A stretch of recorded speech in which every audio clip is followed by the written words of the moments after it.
तबेला सिर्फ छोरों के हाथ में अच्छी लगती है, लड़कियों के हाथ में तो सिर्फ मेहंदी अच्छी लगती है, मेहंदी।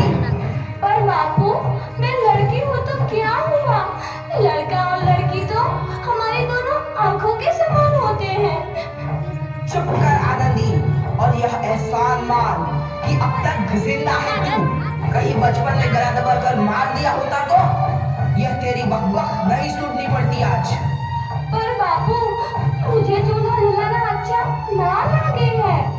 देख छोरी, जितना जल्दी हो तू चूल्हा जलाना सीख ले, उतना ही अच्छा है तेरे लिए। और हाँ, तेरा ब्याह तो होगा, वो भी कल के कल।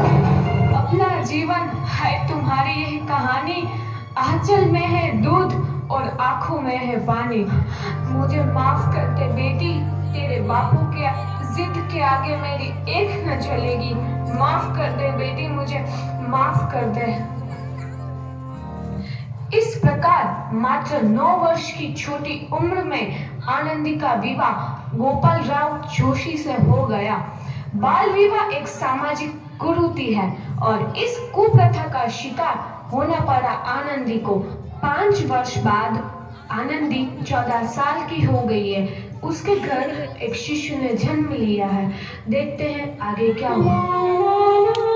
देखिए ना, इसे क्या हो गया है? इसका माथा तो अंगार की तरफ तप रहा है, इससे तो बहुत तेज बुखार है। आप बिना कुछ भी बोलते हैं, दीजिए मुझे।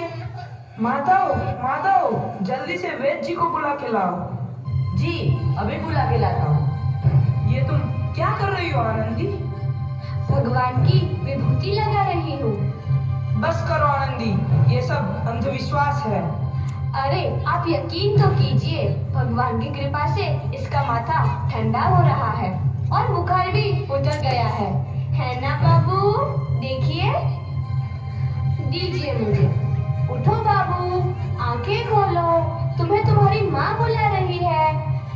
आंखें खोलो, देखिए ना इसे क्या हो गया है। आंखें भी नहीं खोल रहा। आंखें खोलो बेटा। आप चुप क्यों है? आंखें खोलो बेटा, आंखें खोलो। आनंदी, हमारा बेटा कभी आंखें नहीं खोलेगा। नहीं, ऐसा नहीं हो सकता। मेरे बेटे को मुझसे कोई नहीं छीन सकता, कोई नहीं छीन सकता। पागल मत बनो आनंदी। माधव, माधव, आनंदी, बंद करो ये पागलपन। भगवान ने मेरा बच्चा छीन लिया। भगवान ने नहीं, तुम्हारी अशिक्षा और अंधविश्वास ने तुम्हारा बच्चा छीना है। अगर तुम पढ़ी लिखी होती तो आज हमारा शिशु जीवित होता। तुम अनपढ़ थे आनंदी, अनपढ़। नहीं, अब मैं अनपढ़ नहीं रहूंगी। नहीं रहूंगी मैं अनपढ़। मैं पढ़ूंगी ताकि कल किसी और आनंदी को इलाज के अभाव में अपना बच्चा ना खोना पड़े। शाबाश आनंदी, और यही तुम्हारे अपराध के लिए प्रायश्चित भी है।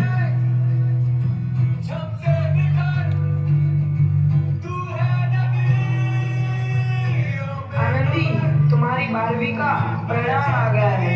तुमने पूरे कॉलेज में प्रथम स्थान अर्जित किया है। आनंदी, तुम्हारी मेहनत रंग लाई है। तुम्हें शिक्षा वृत्ति मिली है। ये लो तुम्हारे अमेरिका जाने की टिकट। मुझे शिक्षा वृत्ति मिल गई, मैं अमेरिका जा रही हूँ। पर ये सब मैं अकेले कैसे कर पाऊंगी? आनंदी, अपने आप को इतना कमजोर क्यों समझ रही हो? फिर इतना पढ़ने लिखने का क्या फायदा? तुम अभी गवार की। गवार नहीं हूँ मैं अब गवार।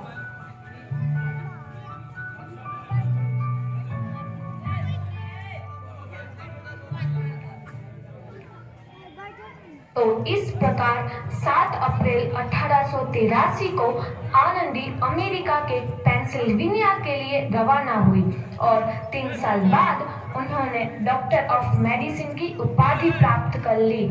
इधर आनंदी के पिता की तबीयत बहुत खराब है। आगे क्या होता है देखते हैं। लगता है अब मेरे जाने का समय आ चुका है। ऐसा मत बोलो। शहर के सिटी हॉस्पिटल में अमेरिका से डिग्री लेकर कोई बड़ा डॉक्टर आया है। एक बार वहाँ चलकर दिखा लेते हैं। हाँ, सही बोला भैया।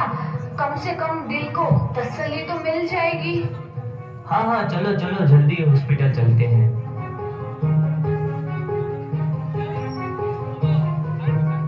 इस मरीज की हालत तो बहुत ही खराब है। कोई चमत्कार ही इसे बचा सकता है।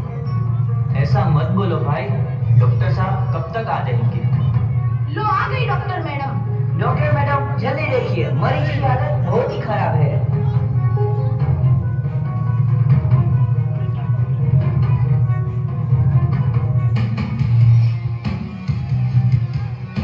अब आप बिल्कुल ठीक हैं। मौत के मुंह से आपको बचाया है डॉक्टर मैडम ने। डॉक्टर साहब ने मुझे बचा लिया। मुझे मिलना है डॉक्टर साहब से। डॉक्टर साहब नहीं, डॉक्टर मैडम बोलो। डॉक्टर मैडम, उन्होंने ही तुम्हें जीवन दान दिया है। लो आ गई डॉक्टर मैडम, मिल लो उनसे। डॉक्टर मैडम, आपका बहुत बहुत धन्यवाद। आपने मेरी जान बचाई। इसके बदले में मैं गरीब भला आपको क्या दे सकता हूँ? वचन वचन चाहिए मुझे कि कभी ये नहीं कहोगे कि लड़कियां कुछ नहीं कर सकती। वचन? ये कैसा वचन? अरे श्यामलाल, तुमने पहचाना नहीं? तुम्हारी बेटी आनंदी।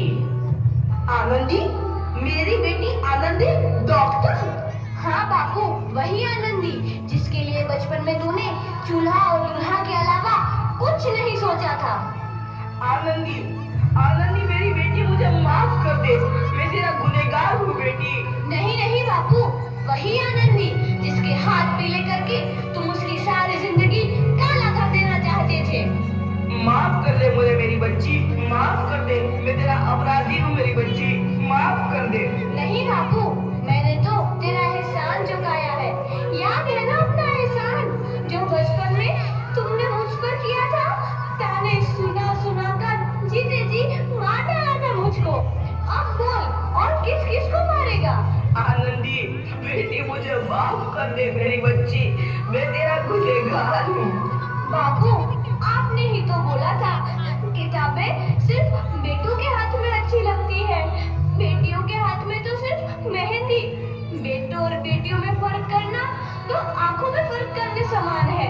एक का पढ़ना और दूसरे का ना पढ़ना सामाजिक अंधकार है बापू, सामाजिक अंधकार। उपकार मांगता हूँ मैं तुझ जैसी बेटी का, जिसने सारी उम्र मुझसे कुछ ना मांगा तो सिर्फ बराबरी का दर्जा। वरना सच तो यह है कि मैं तेरी माफी के लायक भी ना हूँ। मुझे सब बाप तेरी बराबरी कर सके उसके मैं लायक भी ना हूँ मेरी बेटी, मैं लायक भी ना हूँ। अपने बापू को क्या माफ नहीं करोगे आनंदी? माफ कर दो आनंदी, माफ कर दो। सुबह का भूला यदि शाम को घर लौट आए तो उसे भूला नहीं कहते। बापू। तो इस प्रकार आनंदीबाई जोशी ने अपनी मेहनत और अटूट इरादे से न केवल भारत की पहली महिला डॉक्टर बनी, बल्कि आगे चल के उन लड़कियों के लिए सुनहरा रास्ता दिखा गई जो जीवन में कुछ करना चाहती थी।